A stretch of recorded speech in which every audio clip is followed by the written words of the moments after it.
umada huriyo noqota habar habar kulay hibashiyo mawayda uqde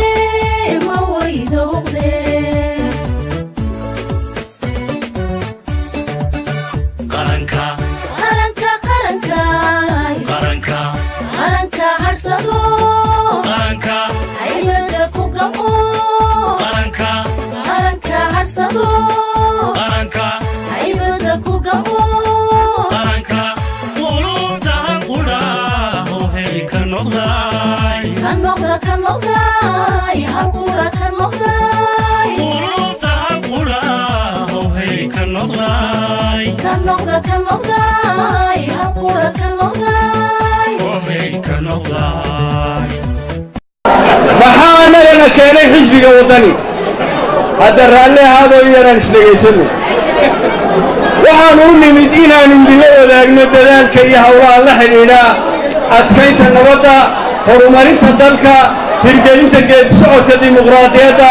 dhowridda iyo xurmaynta xorriyadda saxaafadda ilaalinta iyo dhowridda guulihii halgankii humaysnaa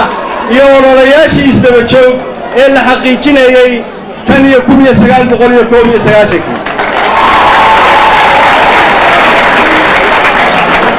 waxaanu idinku nimid inaannu xisbiga waddani u adeegsanno xaqiijinta himilooyinka qaran ee dal iyo dadba danta waa waxaannu idinku nimid inaannu xisbiga waddani ku wadaagno dareemmada togan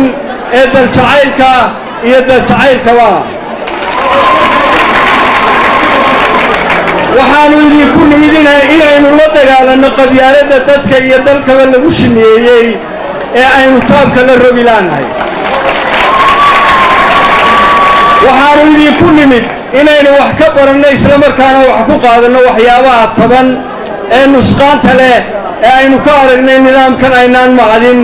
ee hoggaaminta xukuumadda maanta dalka ka talisa ee aynu eednay abaalkeenniina xumaanta iyo tacaddiga inooga dhigto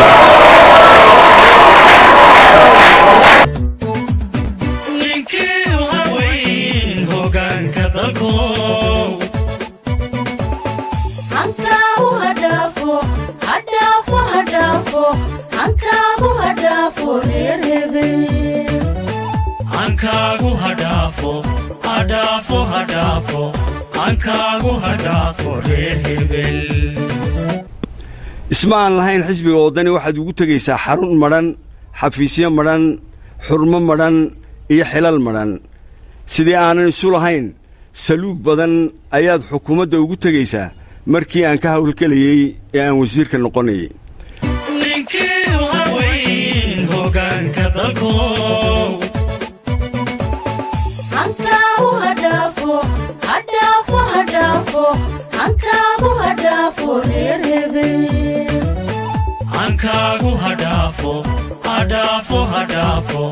ankaagu hadhaafo reer hebel